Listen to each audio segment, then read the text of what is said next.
Marc, bonjour, bonsoir. Bon- Il faut Bonsoir Franck. simplement inverser votre caméra parce que la caméra de votre téléphone, on ne vous voit pas. Alors, Là, on vous voit, Marc de Verneuil. Ben, c'est parfait. On a bien fait de faire des milliards de tests. En fait, on rigole, mais il est exactement 23h27 actuellement, bien évidemment. Et je vais dire quelques mots sur ce direct, s'il y a des gens qui nous suivent actuellement sur Instagram, mais surtout pour après, les gens qui regarderont l'enregistrement de ce direct. Un 27 août, c'est l'avant-dernier rendez-vous d'une deuxième saison qui a lieu tous les mois le 27, enfin de 11 mois sur 12.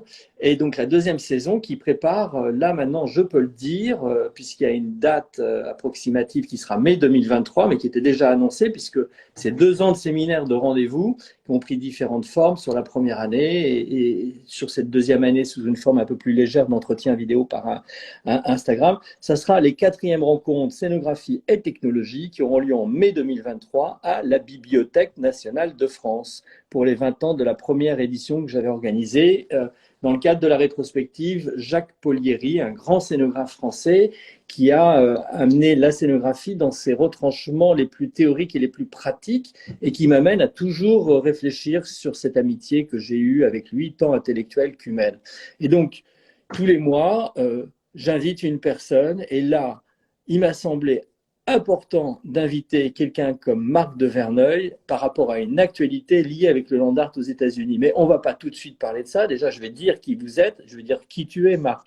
Non pas dans les grandes lignes, je ne vais pas décliner ta taille, ton âge, mais je vais dire déjà que tu es architecte. Voilà. Donc tu es architecte de formation, tu pratiques l'architecture et puis tu avais déjà accepté de participer, je le rappelle, à un rendez-vous qui n'était pas dans ce cadre-là, mais qui avait eu lieu également à 27, en compagnie de personnalités dont on peut rendre un hommage, parce qu'il s'agissait oui. de Marc Dachy, de Gérard Cognot et de Jacques Donguy. Les trois ne sont pas décédés. Quand je parle d'hommage, c'est par rapport à leur travail. Donc, je vous mets à la hauteur de grands chercheurs de l'histoire de l'art. Tu es également chercheur et tu as la particularité d'avoir fondé quelque chose dont on va peut-être fêter les 20 ans, mais en fait, ça fait plus de 30 ans que tu t'intéresses à la question du land art, l'Observatoire du land art. Donc tout ça, il y aura des liens dans les petits commentaires de la vidéo. Et on s'est dit, je t'ai appelé et tu as accepté de participer à cet échange, qu'on allait prendre le temps, comme à chaque fois sur cette deuxième saison, 10 minutes, 27 minutes, 1 heure, pas plus long, mais en tous les cas pour se dire des choses de manière ouverte, comme un petit appel téléphonique sympathique. Marc de Verneuil, comment vas-tu? Très bien Franck. Je te remercie de cette invitation. Très impromptue, un petit peu effectivement liée à l'actualité Du du land land art. art. Mais on va pas tout de suite parler de ça, parce Mais on qu'en va fait, pas c'est parler de pas le ça. sujet. Je t'ai proposé parce que la question de la scénographie, qui est maintenant un lieu commun au niveau du signifiant, je suis quand même psychanalyste, donc un peu lacanien, donc la question du signifiant, la place des mots, elle a de l'importance. Et pourtant, je m'intéresse à cette question de la scénographie, qui est un dispositif qui n'est pas que spectaculaire.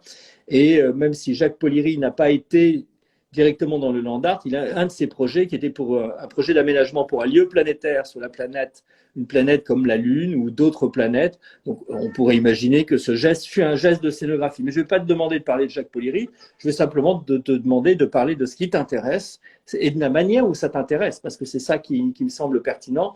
Beaucoup de gens parlent du land art, beaucoup de gens pratiquent le land art, c'est certainement très bien dans l'époque dans laquelle on est, mais tu as une approche, je dirais, qui est euh, particulière, comme tout chercheur, comme toute personne impliquée.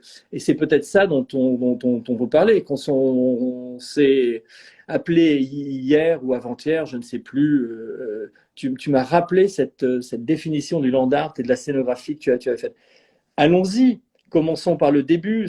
L'Observatoire du land art, c'est un blog, c'était un centre, c'était quoi ce lancement? Une œuvre que tu as rencontrée?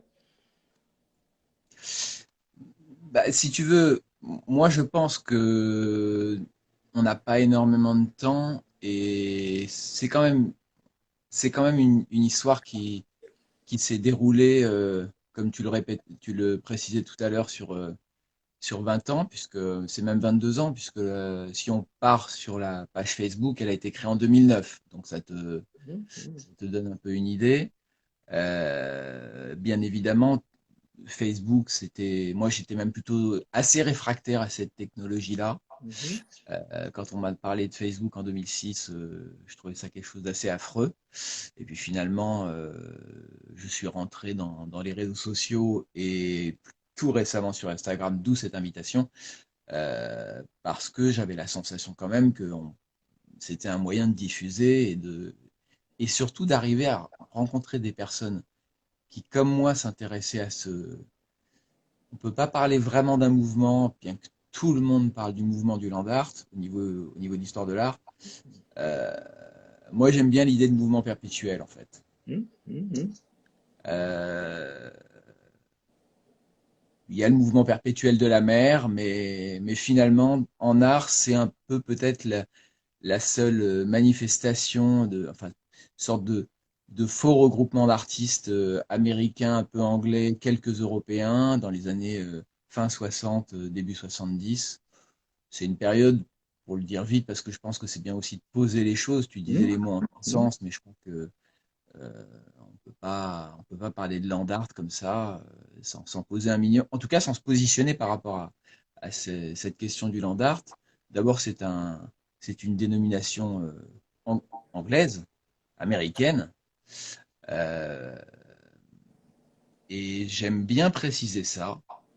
Euh, Land art, en fait, n'existerait pas sans la technologie, et c'est pour ça aussi que ça m'a attiré que tu puisses me proposer cette invitation à en discuter. Parce qu'en réalité, même si aujourd'hui on fait un micro-trottoir dans Paris, n'importe où, land art, c'est quoi pour vous? Majoritairement, les gens répondront: ah, c'est des artistes qui travaillent avec des matériaux naturels, des troncs d'arbres, etc. Bon. Sauf qu'à l'époque, c'était pas du tout ça. Mhm. À l'époque, quand ça démarre grâce à un réalisateur et un galeriste allemand qui s'appelle Gerrit, que moi j'ai mis très en exergue du blog qui a été créé en 2011, le blog de l'Observatoire du Land Art, qui lui travaille sur l'idée d'une communication de ces pratiques artistiques par le biais, au départ, de la télévision en 69, quand il fait sa première télévision, qui est un truc énorme, en fait, on s'en rend pas compte. Mais si on calcule, euh, il a quand même réussi. Le 15 avril 69, je l'écrivais dans Parachute quand on m'a proposé d'écrire un article là-dessus en 2005, il a quand même réussi à réunir 100 000 personnes qui étaient en, on pourrait parler de communion, en tout cas ils étaient tous ensemble à des lieux différents, et c'était quand même un truc assez révolutionnaire à l'époque. Et Gereshum, il n'était pas plus malin que les autres. C'était juste que il n'avait pas le choix, puisque tu avais Berlin avec son mur, et il s'est dit, bah, nous, on va passer par la télévision. Alors, ça n'a pas été le seul, il y a eu d'autres artistes qui ont travaillé sur. Mais lui, il a quelque part consacré le terme land art, puisque l'exposition télévisuelle, puisqu'elle s'intitulait comme ça, il parlait bien d'une exposition télévisuelle, euh, réunissait 8 artistes, et là-dedans, il y avait Walter Demaria, euh, Michael Heiser, Robert Smithson, Dennis Oppenheim, et puis les Hollandais étaient quand même pas en majorité, mais enfin il y avait 4 Américains et 4 Européens. C'était marrant d'ailleurs, il y avait une sorte de parité Mhm. euh, euh, avec une séparation par l'Atlantique, et il y avait 2 Anglais, puisqu'il y avait Richard Long, il y avait Yann Dibetz qui a été très très important, puisqu'en fait, quand je l'ai contacté en 2012, il m'a dit que, en fait, à l'origine, l'exposition télévisuelle devait s'appeler euh, Landscape Art, l'art du paysage. Et ils se sont rebellés. Il y a eu Richard Long, Barry Flanagan et Yann Dibetz qui ont dit, mais non, landscape art, en plus, t'es allemand, Landschaft, landscape, tout ça, nous, on veut pas. Ils ont fait une réduction aux Landes, et ce qui a ouvert énormément de perspectives. Parce qu'en réalité, c'était des artistes qui étaient tous dans une tendance très conceptuelle. Donc, bien sûr, quand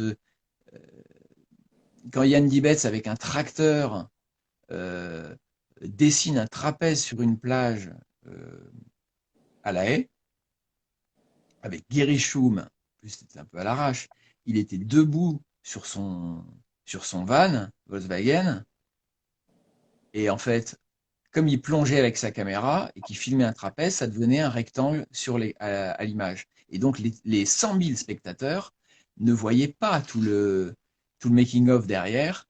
Bon, on a toutes les images maintenant, mais ils ont découvert des images. Certains se sont dit, on nous prend pour des cons. C'est sûr, à l'époque aussi, hein, ils ont dû dire, mais qu'est-ce que c'est que ce truc? Mais pour en revenir à ce que je disais, bah, sans la télévision, puis ensuite Guérichoum, parce qu'il y a eu des tas de problèmes avec les producteurs de télé qui ont, qui ont dit quand même, là, tu déconnes, on va pas mettre les gens devant Requiem en train de péter des pierres derrière un. Non, on comprend rien à ce que vous faites. Mais donc il est passé à l'art vidéo. Bon, et puis après il s'est suicidé en 73. Mais donc toujours est-il que bah, la technologie là,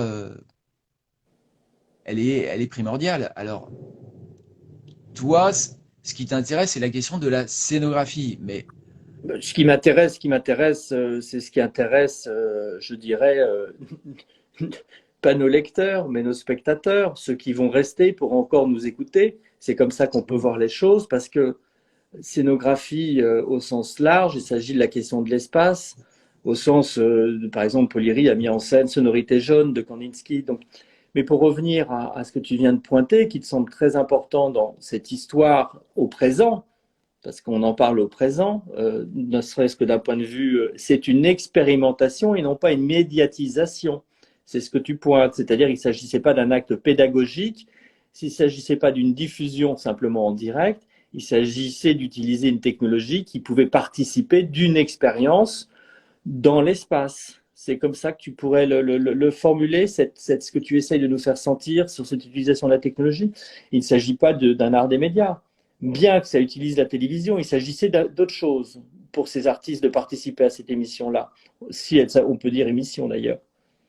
bah, alors pour eux, c'était évidemment quelque chose. Ils n'étaient pas idiots tous ces artistes. On pense à Smithson, c'était loin d'être un idiot. Donc il avait bien compris tout l'enjeu de ce, de ce type de présentation et d'exposition de son travail. Donc, évidemment, euh, tout le fond, toute la préparation, finalement, c'était quand même, comme à la télévision d'ailleurs, tout est quand même très travaillé. Donc, il y a des difficultés. En fait, ce qui est assez amusant, c'est que le seul qui a vraiment posé problème, c'est Michael Eisner, qui fait encore parler de lui aujourd'hui. Et il s'est retiré en fait de l'émission parce qu'ils étaient 8 artistes et finalement il a dit non, moi ça me convient pas. Quelque part le média télé peut-être ne convenait pas à son travail. Mmh. Euh, Bon, tu parles de Smithson, j'en profite pour dire voilà. que tu es un des rares à avoir évoqué dans un colloque en hommage à Smithson une œuvre d'un artiste trop méconnu, d'un néon dans Paris, en hommage à Spiral Getty. Mais au-delà de ce moment publicitaire, comme toutes les grandes émissions de télévision, puisqu'il y a des moments publicitaires, et dans scène publicitaire au néon, Smithson, la Spiral Getty, c'est un peu ça aussi, c'est-à-dire dans l'imaginaire des gens qui ont entendu parler de cette spirale, de cette œuvre dans la nature, alors après, sur ce lac de sel, le sel, c'est pas pour rien.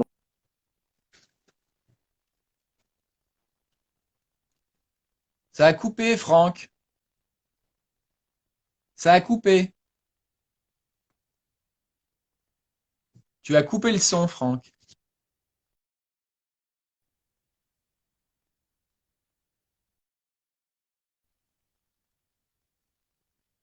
Oui, ça Tu revient. m'entends Ça revient. bien, Marc? Oui, là, c'est bon. Voilà, voilà. C'est bon. Il y a eu un appel téléphonique en même temps. C'est pas prévu. Ça montre bien que voilà. Ah bah super. Vous avez des images. C'est génial. Non, c'est très drôle. Et puis Pour ceux qui ne je l'ai pas, connaissent pas. je l'ai pas fait exprès, mais tu as parlé aussi de choses qui sont des choses pas préparées. Et donc c'est cette idée-là. On s'appelle. On va pas être en studio fermé, hermétique. Et on Pas est du tout. plutôt habité par les informations, ce qui nous traverse. Chez Smithson aussi, il y avait une accumulation d'informations. Euh, je ne peux pas parler à ta place, mais il y a beaucoup de gens qui connaissent un petit peu ce rapport à la science-fiction, à l'archéologie, enfin je dis peut-être un peu des bêtises, mais surtout, là, dans ce qu'on vient d'évoquer, il y a ce projet sous cette spirale dont tu viens de nous montrer une image, et qui existe toujours, qui est découverte, recouverte en fonction d'événements naturels, mais surtout, et il avait le projet de construire une salle de cinéma, c'est ça, dessous? Ouais, ça s'appelait Cinéma Caverne. Et donc, Donc, il y a les plans, hein, il y a une coupe sur cette grotte mhm, dans laquelle tu descendais. Donc, c'était un jeu comme ça de. Tu avais la. Parce qu'en réalité, Spiral Jetty, c'est pas qu'une sculpture. c'est ça. Donc C'est là, une. En fait, oui. il arrive à nous perdre parce qu'en fait, c'est à la fois une sculpture que donc tu vas expérimenter physiquement, Mhm. un film et un texte. Donc, le texte 72, le film 70, et puis voilà. Et puis Smithson, lui, il disparaît en 73. Mais Là, ce que tu nous pointes, ce que tu éclaires, c'est pas simplement des matériaux pédagogiques. Est-ce que tu serais pas en train de nous dire, là, c'est un peu pour prêcher ma petite paroisse ou mon église, ou en tous les cas vas-y, au ma contraire. cathédrale polyrienne, mais en fait, la sculpture, le texte et le film sont équivalents. Il n'y en a pas un qui primerait sur l'autre normalement dans le projet de départ. Même si dans l'imaginaire et à l'heure d'aujourd'hui, on pourrait dire qu'il ne reste que la sculpture, parce que le projet n'a pas pu aboutir jusqu'au bout.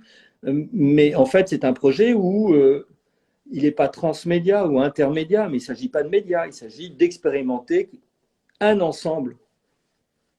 Bah, si tu veux, quelque part, tu me fais moi penser à une chose, c'est que le vœu que chérissait Gerishom de diffuser un art à un public le plus large possible, Oui, oui, oui.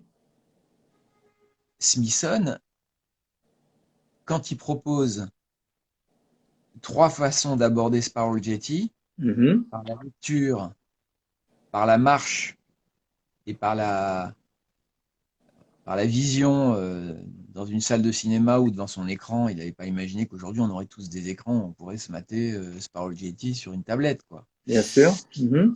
D'ailleurs, ça l'aurait à mon avis beaucoup intéressé. Il aurait sans doute posé une tablette au centre de la spirale, j'en sais rien. Enfin, il se serait fait des délires avec ça. Il y avait tout un potentiel. Euh, mais lui aussi, quelque part, il était aussi dans cette idée de. C'est assez puissant, je trouve, parce que finalement, tu as des gens qui sont extrêmement touchés par le film, et puis qui n'iront jamais sur le site, qui n'en ressentent même pas le besoin, ou qui ne Alors veulent pas, là, parce c'est un, qu'ils ont peur d'être déçus. Là, c'est intéressant parce qu'il y a des courants qui disent bon voilà, on a ce signifiant, hein, on va peut-être abandonner le mot signifiant qui est aussi un peu galvaudé, ou des lieux communs, mais il faut expérimenter, il faut être dans l'immersion. Il faudrait effectivement, et là, tu es en train de nous dire qu'il ne s'agit pas de ça, il s'agit de donner la possibilité à des personnes de rencontre peut-être une œuvre en fonction de leur sensibilité. C'est-à-dire qu'il y a quelqu'un qui a une sensibilité plutôt filmique, une autre plutôt une sensibilité de la marche. C'est comme ça, c'est plutôt qu'inverser le processus en disant, voilà, il faut expérimenter l'œuvre, vous allez être immergé, ou c'est le musée outdoor. Donc, pareil, on sort de cet aspect de médiatisation ou de pédagogie. Il s'agit d'autres processus, parce qu'on a parlé de processus là. Dispositif, processus, Ah, c'est évident. si tu veux, d'ailleurs, c'était un peu l'origine de cette invitation que tu m'as faite et je t'en ai parlé assez rapidement. Je t'ai quand même tout de suite soulevé cette question. Bon, on va être sur Instagram avec un écran 5 pouces 5 divisé par 2, ça fait pas Mmh. grand-chose. Moi, j'avais bien envie de montrer quelques images Mmh. Mmh. et et quelque part, non, c'est trop petit, ça n'aurait. Et je t'ai dit, finalement, on peut très bien parler de tout ça sans voir aucune image. C'est une sorte de, un peu un défi. Bien sûr. Là, il se trouve que j'ai craqué. Et là, tu parlais, rentrer dans le cadre et j'ai Hmm. sorti la spirale. Euh, mais on peut aussi évoquer les choses par la voix ou par le texte et créer de l'imaginaire. Et Smithson, quand il produit son texte, euh, bah, finalement, il joue aussi là-dessus. Alors, faut être honnête, euh, l'art américain, ils ont su s'imposer. Ils avaient, la- je vais être un peu caricatural, mais les artistes, ils pouvaient pas ne pas être influencés par les techniques de vente et par la promotion et par tout ça. Mhm. Donc, le film, mais je crois que ce serait une erreur de penser que le film de Sparrow Jetty, ça a été une sorte de bande-annonce de film ou de bande-annonce Mhm. d'aller marcher là-bas. C'est, il l'aurait pas fait comme il l'a fait. Il y a trop de choses il y a quand même 35 minutes. Enfin, c'est pas juste, c'est pas un clip. Donc, donc, bah, il y a ces trois choses. Alors, et si on repense aux gens qui voyagent, il y a des gens qui ont besoin de se plonger dans de la littérature américaine pour aller. Moi, j'avais un très bon ami qui, lui, est parti vivre aux États-Unis. Il m'a dit, mais moi, je suis en train de me plonger dans toute la littérature américaine pour aller là-bas et, et, et respirer l'air américain. Mhm. Mhm. Et se préparer à ça, en fait, une Oui, sorte oui. de préparation. Mhm. Mhm. Ce qui est un petit peu, euh, je sais pas si c'est le moment d'en parler, mais je pense que toutes ces histoires, parce qu'il y a des gens qui organisent ils appellent ça des land art tours, des tours opérateurs du land art. Mhm. Mhm. Euh, je vais pas forcément la citer, mais nous avons une amie commune qui m'a contacté parce qu'elle avait quelque chose à. Elle est peut-être même en train de nous regarder là, mais c'est pas du tout méchant qu'elle le prenne pas mal. Elle reverra Mhm. d'ailleurs sans doute cette vidéo, mais elle m'a contacté en me disant Marc, est-ce que tu as les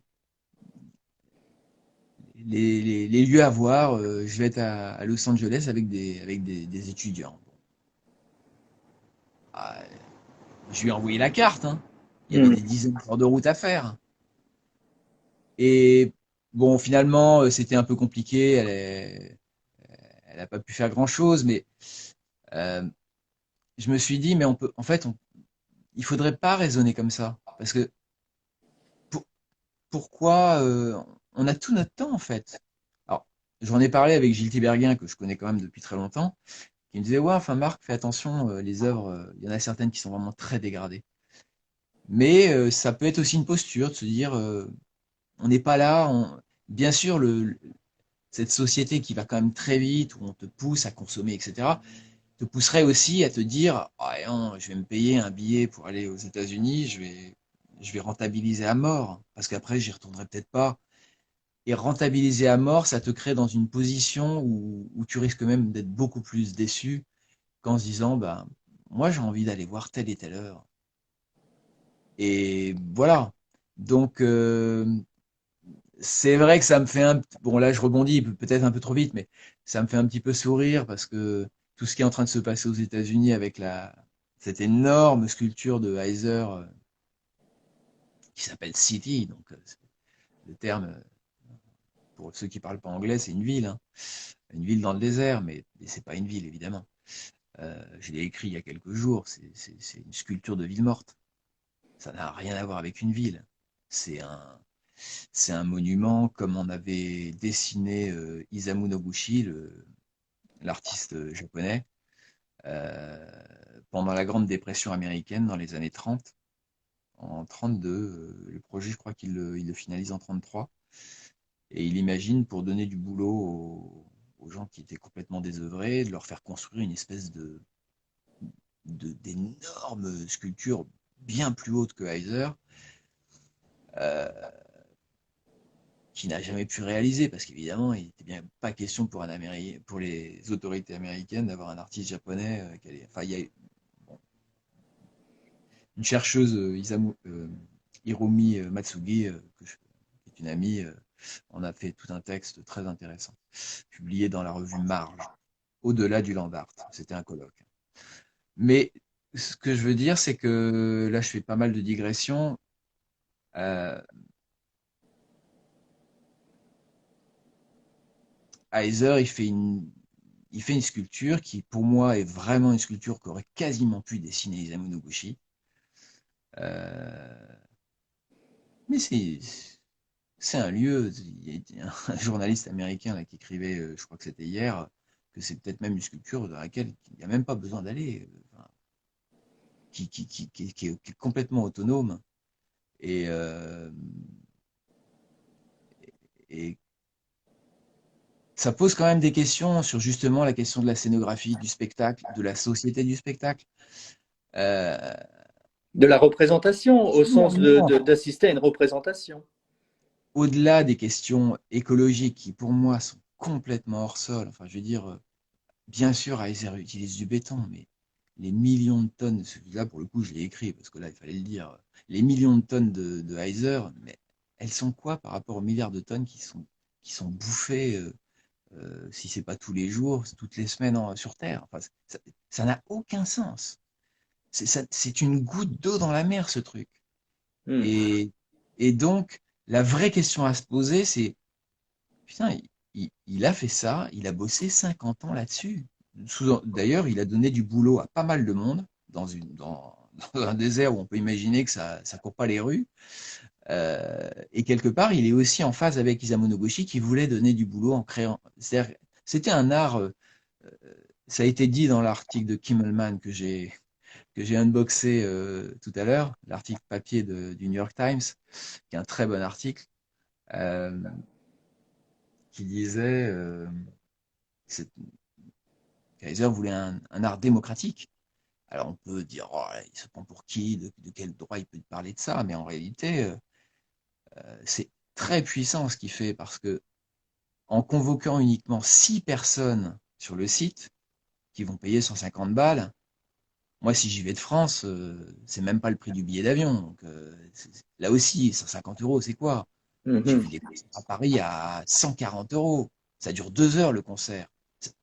Tout ça, tout ça, c'est des arguments qui ne tiennent pas 2 secondes quand on y réfléchit un peu. Et d'autant plus que ce sont des artistes qui reprochent ça à Heiser. C'est trop cher, ça n'a aucun sens. C'est fou. Je pense que les gens n'ont absolument pas connaissance du dossier, n'ont rien lu sur Heiser, ne connaissent pas toute son histoire. C'est quand même le fils d'un grand archéologue américain. Il a été bercé dans les grandes pyramides. Je veux dire, à un moment donné, euh, t'es dans la. Tu peux pas t'en dépêtrer de ça. Enfin, toi qui es psy, tu le sais très bien. Mhm. Donc, on peut dire qu'il est dingue, tout ce que tu veux. Qu'il fasse une sculpture qui fait quand même, qui devait faire 1 mile de long pour que les gens se rendent compte quand même. C'est une sculpture qui fait 1,6 km, 1 mile américain, par 400 mètres de large. Qui fait d'ailleurs toujours cette distance, mais qui a été un petit peu prolongée. Au total, maintenant, elle fait 2000 mètres. 2 kilomètres. Donc on est 6 personnes. J'ai calculé, ça fait 133 000 mètres carrés par personne. Ça laisse de quoi faire. Et si on reprend l'origine, en gros, les 3 personnages clés du land art, c'est Heiser, Smithson, Demaria. Demaria, c'est le paternel, c'est le plus vieux, c'est le parrain. Si on parlait d'une mafia, ce serait le parrain. Lui, il dit The isolation is the essence of land art. Et ça a été souvent traduit par la solitude et l'essence du land art. Mais c'est pas la solitude, c'est Mhm. l'isolement, ce qui est tout à fait différent. Et la sculpture de Heiser, moi j'en ai vu quelques photos, c'est incroyable ce qu'il a fait.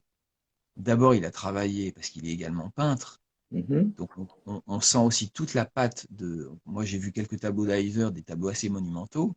On sent toute la finesse des détails, etc. C'est pas du tout un art du BTP comme ça a pu être dit. C'est de la sculpture tout en finesse avec des énormes bulldozers. Il a emmerdé les entreprises. moi, j'ai fait un chantier là pendant 2 ans. J'ai honte de ne pas avoir plus emmerdé les entreprises, mais lui, c'est dingue. Il a fait péter des dalles de béton énormes parce elles étaient pas, il manquait 10 centimètres. Il y a une exigence totale. C'est de l'art total.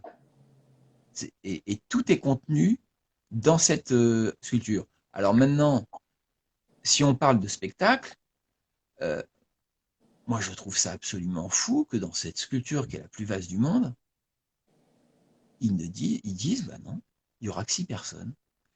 Quelque part, ils coupent court. Et ça, je l'ai lu, mais je m'en suis rendu compte, c'est que c'est une sculpture qui ne peut pas passer sur Instagram. C'est impossible.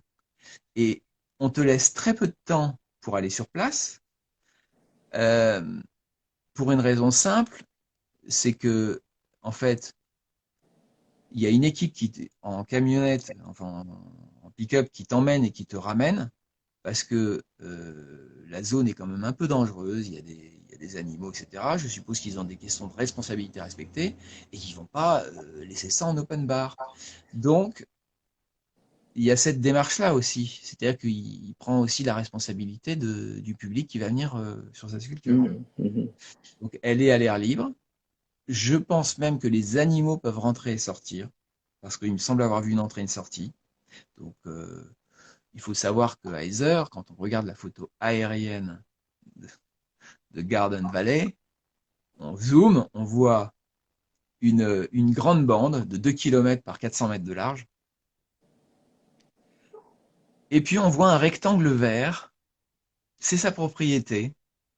Lui, il bouffe, mais que bio, il fait ses cultures. C'est un amoureux de la nature, ce type, mais c'est pas possible. Sauf que bah juste à côté, il y a un truc énorme. Donc tout ça pour dire que moi, je crois qu'il nous envoie un gros coup de pied aux fesses. Mhm. J'espère que des artistes vont recevoir ce coup de pied aux fesses pour se dire, à un moment donné, les gars, on nous dit qu'on peut pas faire autrement, il faut bouffer, on va accepter de faire des expos dans des lieux qui nous conviennent pas, etc.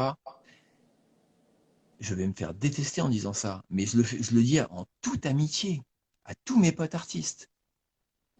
Je pense qu'à un moment donné, un type capable de dire quand même au crépuscule de sa vie, il est, il est à la fin, il va avoir 80 ans, il va pas vivre, vu ce qu'il a fait, il va pas vivre encore 20 ans, hein. Mais il nous offre quelque chose. Il nous offre un message, en fait. C'est-à-dire que voilà, moi je fais un monstre dans le désert, c'est une œuvre extraordinaire graphiquement, émotionnellement, il coupe l'horizon.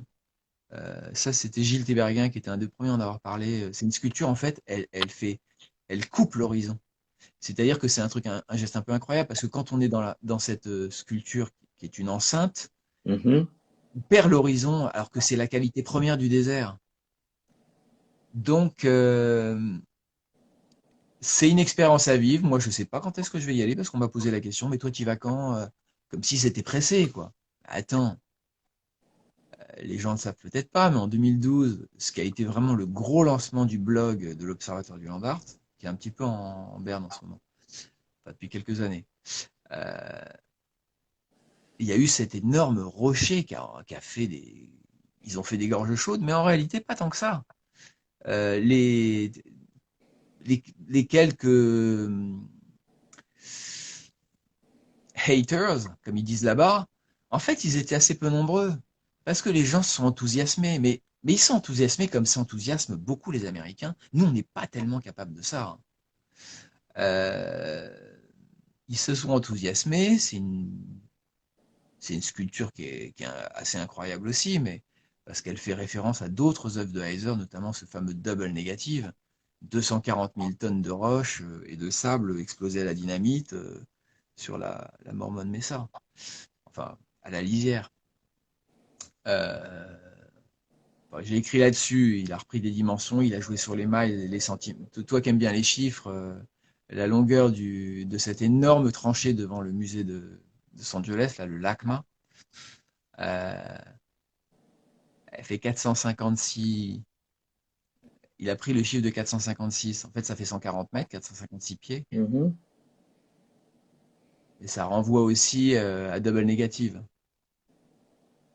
Donc, bon, c'est des petits clins d'œil, mais lui, il est très, très, très cohérent dans tout ce qu'il fait. Donc, mais ça, il faut avoir un peu regardé les œuvres pour, et puis se renseigner un peu, quoi, lire. Moi, le Land Art, je l'ai vraiment approché par les livres. Et puis évidemment, ensuite, tu contactes les gens qui s'intéressent au sujet. Certains livres dans lesquels tu es cité d'ailleurs. Alors, Je te tends une perche. Tu parlais d'images, mais on peut montrer des livres. alors ça, c'est Ah, le. J'ai été très touché en fait par la sortie de ce livre. Alors évidemment, c'est à l'envers. J'espère qu'on pourra d'ailleurs retourner les vidéos en mise en ligne. Je sais pas. non, mais on mettra la référence du livre de Gilbert Tiberghien dans le Alors, commentaire, si on veut, mais je pense qu'il est connu. ce livre en fait, parce que pour ceux qui s'intéressent, moi quand j'ai commencé à m'intéresser au land art, c'était en 1992. J'ai Mhm. commencé par un livre, ça va faire peut-être sourire certaines personnes, par le livre de Colette Garreau qui s'intitule L'idée de nature dans l'art contemporain, qui est un très bon livre. 92, ouais, ouais, 92 ou 93. Je crois qu'il est sorti en 93. Euh, Elle parlait un peu de land art à la fin, elle faisait quelques petits portraits, Walter Desmaria, etc. Et Gilles, lui, il a sorti son livre à peu près au même moment, en 93. Donc, mais le livre le plus intéressant, enfin, il n'y a pas de compétition, c'est comme de faire des comparaisons entre les artistes en disant lui il est mieux que l'autre. Ça, je supporte pas. Ça n'a aucun intérêt. Euh, à moins qu'il fasse vraiment la même chose et que là tu puisses te dire lui ça sert à rien, l'autre a tout fait. Mais encore, même ça, je trouve que c'est un peu insultant. Euh, et Tiberghien, en fait, Gilles a sorti un livre qui s'intitule Land Art Traveling en 1996. Édition Herba Valence, épuisée. Et ce livre que je viens de sortir, c'est en fait la réédition, puisque le petit livre avait été épuisé, augmenté, puisque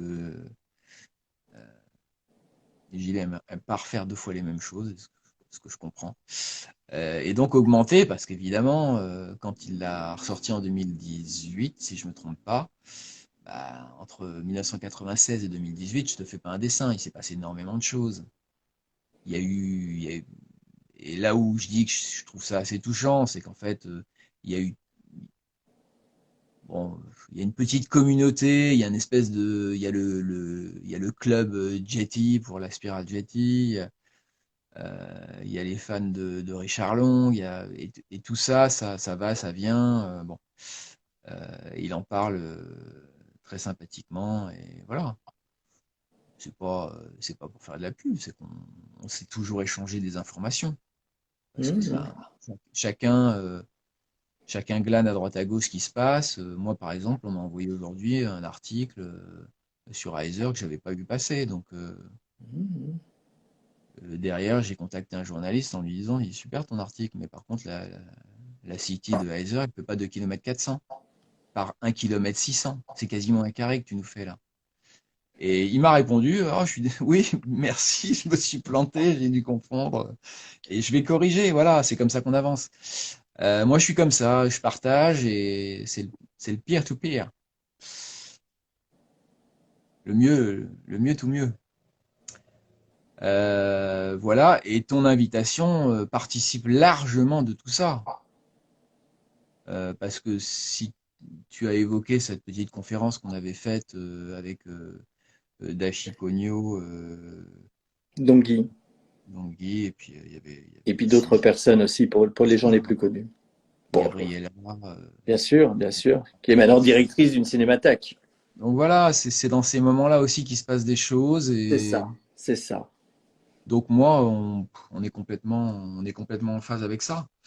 Euh, je voudrais quand même dire une chose, c'est que pour clore cette fausse polémique, en plus, il y a une œuvre de Heiser que personne ne connaît, à mon avis, ou très peu en Suisse. Et l'image que j'étais envoyée pour Mhm. illustrer ce ce qui va devenir sans doute une vidéo YouTube, hein, notre C'est bien échange, ça. C'est tout ça. exactement ça, Marc.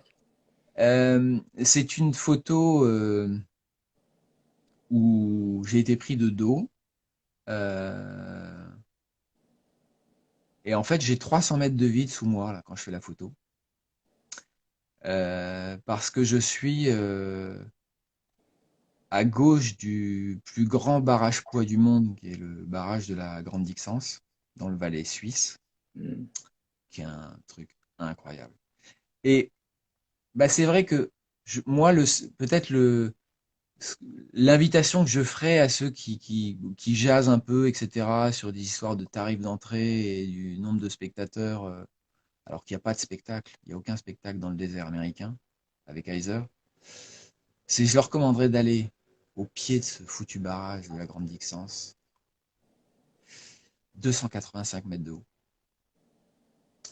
En bas, en plus, il y a un hôtel qui ressemble, c'est une ambiance à la Kubrick. C'est pas moi qui l'ai dit, ça. C'est que la veille, on avait un vernissage dans un autre barrage beaucoup plus petit, enfin beaucoup plus petit, je crois qu'il fait que 200 mètres. Le barrage de mon voisin, où a été installée, quoi, une œuvre de Heiser.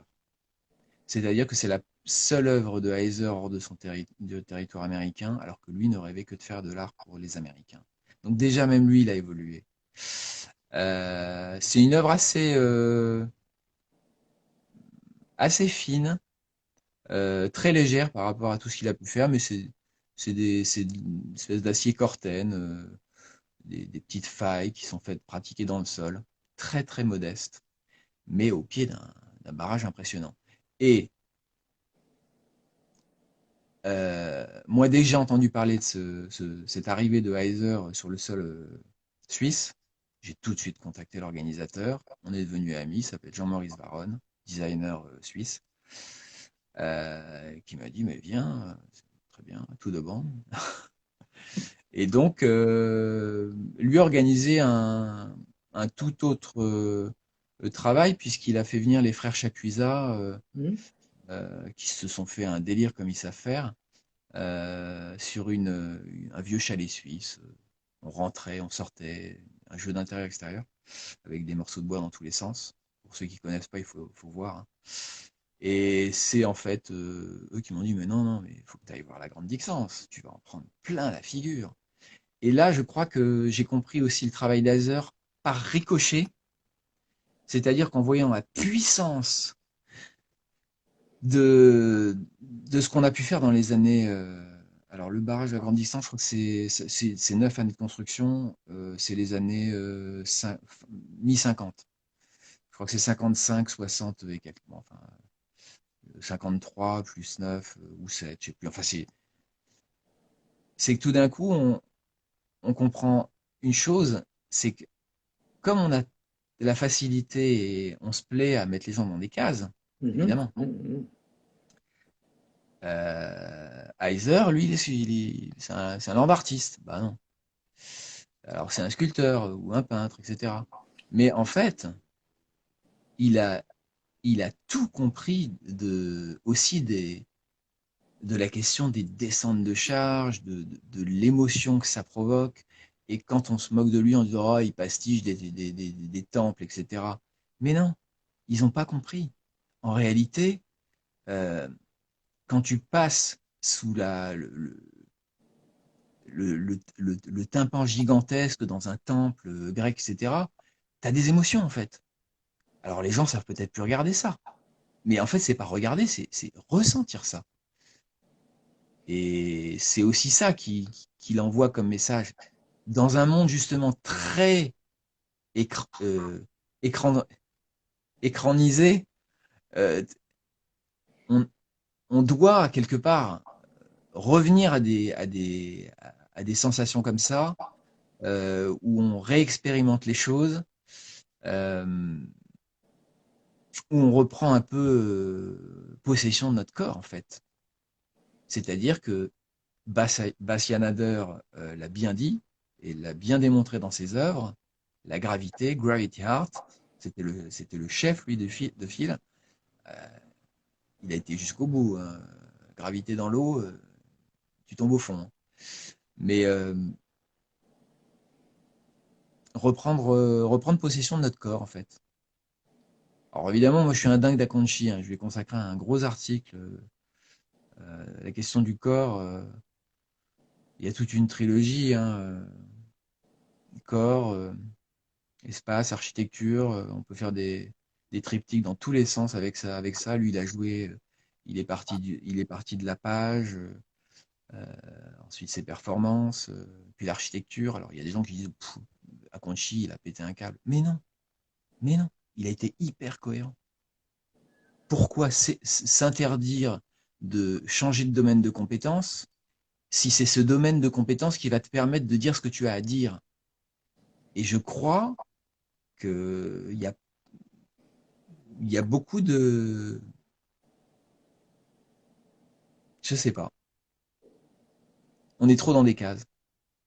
Et là, ce qui est marrant, c'est qu'il y a une espèce de... Dans tous les articles américains que je lis sur Heiser, l'idée de la petite case dans laquelle on veut le mettre, elle revient souvent chez les journalistes.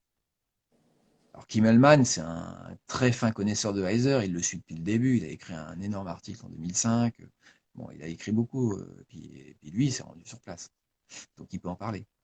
Donc les émotions que Kimmelman ressent et retraduit dans son article, elles valent quelque chose. Enfin, je veux dire, il connaît le dossier, il connaît le bonhomme. Donc, bah, je parle, mais Mais je trouve que c'est parfait cette invitation que tu nous fais à se réapproprier son corps et à ce qu'on peut dire traduire, en tout cas à exprimer ses émotions. Ça a l'air d'un lieu commun, mais pas tant que ça. Sortir des cadres, sortir des a priori.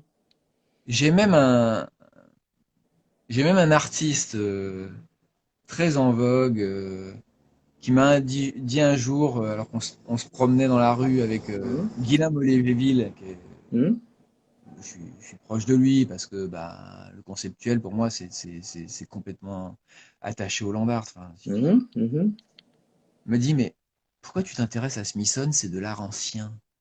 Alors, c'était un peu provoquant de sa part. Bien sûr, bien sûr. C'est quelqu'un, un artiste qui provoque beaucoup. Mais en même temps, je pense qu'il devait quand même un peu le penser. Alors que, et je crois que c'est aussi ça qu'on n'arrive pas à conscientiser, c'est que c'est vrai, ces années 60-70, c'est quand même un peu loin. Enfin, il s'est passé des choses, mais dans cette période-là, il y a eu une telle profusion d'inventions, réellement. On a touché à tout, la technologie commençait à rentrer. J'en avais parlé, et ça va t'amuser, avec Valérie Grancher, Hum, à qui j'ai acheté sa sculpture sur Mars, qui est en hum. fait qui est en fait une bâche en aluminium qui a été, je crois qu'il a acheté la photo, ou c'était des photos que vendait la NASA, en fait, c'est des revues de recherche, quoi. Et lui, il l'a trouvée tellement belle qu'il l'a consacrée à la Duchamp, quoi. Voilà, moi, j'ai ma sculpture sur Mars. Donc, moi, je lui en ai acheté un des exemplaires qui était à vendre. Pourquoi je parle de ça? Mince. Il se fait peut-être tard, j'ai un trou. Euh, bon, ça me reviendra peut-être. Ou Je pas. pense que c'est ça qu'on va garder. Le land art comme trou. Ah bah, il y en a beaucoup, hein. Des trous dans le land art ou... Je pense que la question des trous, ça commence dans les années Hum, 55 avec hum, le groupe AI, un groupe hum, japonais, l'artiste, qui font un énorme trou. hum. Les Américains ont été, quand je disais qu'ils ont été très forts dans la com, c'est qu'en réalité, si on considère que faire un trou dans ces années-là, c'est inventer le land art, à ce moment-là, c'est les Japonais qui l'ont inventé. Moi, je propose qu'on en reste là comme quelque chose d'ouvert. Non, mais si, alors, je, je poursuis un tout petit peu, mais on va en rester là. Bien sûr, on n'en Je reste laisse pas filer là le de temps manière long. fermée. Mais Voilà. comme Euh, l'horizon fermé de d'Iser est loin d'être une fermeture, c'est une ouverture sur une autre manière d'aborder l'horizon. Mais j'ai non, envie de déployer ça par rapport au contexte un peu actuel qui inquiète tout le monde c'est important. au niveau des peurs. de, Hum, de cette espèce de pesanteur générale, anxiogène, hum, euh, parce que un point essentiel, j'ai quand même pas parlé du plus essentiel chez Heiser. Il disait quand même que la bomba était probablement l'œuvre d'art ultime, qui allait nous envoyer dans l'âge de pierre. Fallait quand même le balancer, le truc. hum. Et aujourd'hui, en arrivant ici dans la voiture, j'ai mis la radio 15 secondes et le seul truc que j'ai entendu, c'est que des scientifiques quand même s'inquiétaient sérieusement sur ce qui se passe à la centrale nucléaire d'Ukraine. Hum. Donc, quand je parle, c'est quand même, j'ai ma petite idée derrière la tête, évidemment, quand je parle des Japonais et des Américains. Tout ça, c'est, quand je dis on s'en fout de savoir qui a tiré le premier. Et Heiser, il est un peu con de dire, ah, c'est moi, mais je suis mieux que Smithson. Je fais exprès de dire ça alors que j'adore Heiser. Bien sûr. Mais je pense qu'à un moment donné, euh, cette idée que Noguchi, qui pour moi vraiment aurait pu réaliser cette ville qu'a réalisé Heiser, en fait, il a réalisé le rêve de Noguchi. Et je trouve ça hyper beau,